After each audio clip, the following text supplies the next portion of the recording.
Joining us this morning, Robin Dreeke. He is a retired FBI special agent and the head of the Counterintelligence Behavioral Analysis Program. Thanks for being with us to talk about this case. I know you're read in on it, kind of taking a look at the evidence. There's not that much in this case, which I know makes it challenging. As more time passes, how much harder is it to find chance for investigators and for his family? Yeah, it's really challenging and really difficult as more time passes, as you mentioned. And I got to tell you, Brian Eads, the lead investigator for this, seems to be really on top of this. He's calm, cool, collected, measured in everything he does, seems to have a lot of years of repetitions doing this to bring all he can to it. But it is challenging. Anytime you have pain involved as well, which both families seem to be in, it makes it even more challenging because it can be distracting as well as helpful. Right. And then the added complexity of the fact that there is just not a lot of evidence. There's no real evidence of a crime that took place. Yeah, very true. And so what you start doing is you want to establish, from a 30,000-foot optic maybe. So you kind of step out a little bit and you look for patterns of behaviors in everyone's life that touch chance and in his life and in those around him. And you're going to look for deviations from patterns of their behavior so you can kind of maybe zero in on leads that might be more helpful or less helpful. Because as you know, and we've been seeing, it's either a tragedy that took place, someone took action against Chance, or Chance took an action himself. And so if it's either of the latter two, you're going to look for those patterns of behavior and looking for things in his life and those around him might have deviated just prior to it. Chance's friend brought up that the weather that night was bad, that there was a storm that moved through, but the family seems to think that that is not involved in his disappearance. They said that they would have found him if he had fallen in a local lake or a river by now. Is that a reasonable conclusion for them to draw? It's reasonable from the sense that his friends seem to have a really deep understanding of him and his capabilities.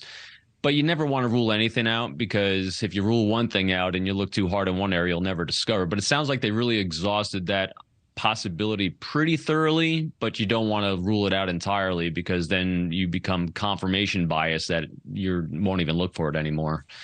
His cell phone seems like maybe the biggest and only clue that they have to go on. So he sent sort of a cryptic message with an emoji. You couldn't decipher what it is he was saying after he's seen on that surveillance video.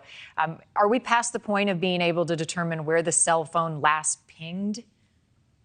No, that's what I would definitely zero in on and keep my focus on that cell phone, because if we're looking, as I've said a few minutes ago, that pattern of behavior in life, everyone has said what a deviation from his normal behavior that was, both in the type of text he sent, the garbled language, the emoji, which he never ever sends, his pattern that we saw while he was walking in the last video of him. That is a major behavior spike in his life. And as technology has been advancing, our ability to utilize cell phone data has really been enhanced. So I would just keep focusing on that as much as possible, because that's, again, from our knowledge of the investigation, that's where we have that real major deviation in behavior, which might be a clue if there's something that is different than he's ever experienced before, no doubt.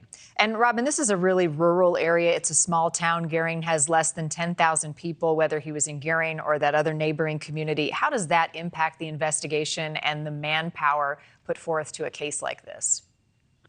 It's challenging in the amount of space that it covers, and wide open spaces makes it harder to find clues if we're looking for physical clues. But when it comes to manpower, the disposal at law enforcement's hands can be very vast, because, and the investigator, Brian Eads said that, it sounds like he'd been part of a task force for the FBI for years. He was deputized by us.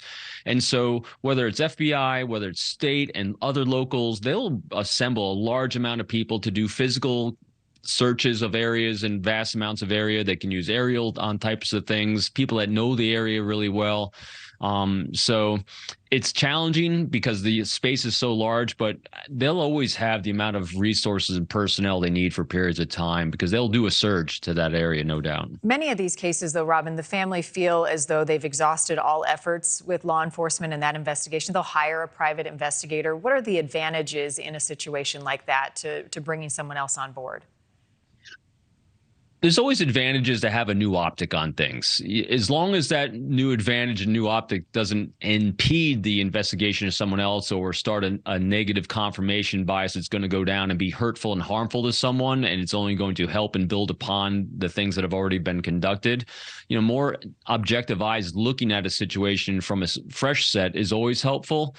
But sometimes it can be painful too, as long as it's going to be done in a productive manner, not counterproductive to what's already taken place. Well, there is now a $200,000 reward being offered in Chance's disappearance. Robin Dreeke, thank you for your insight on this one. Appreciate you taking a look at it with us. And right after today's show, make sure you join us for a live conversation. We'll be talking more about Chance Englebert's disappearance. It's a 30-minute live stream. You can join us on NewsNationNow.com, also on our social media pages on Facebook, YouTube, and Twitter. And if you have any information on the disappearance of Chance Englebert, please call the Gering Police Department, the number on your screen. Thank you for watching. Go to NewsNationNow.com to find NewsNation on your television provider. And don't forget to click the red subscribe button below to get more of NewsNation's fact-driven, unbiased coverage.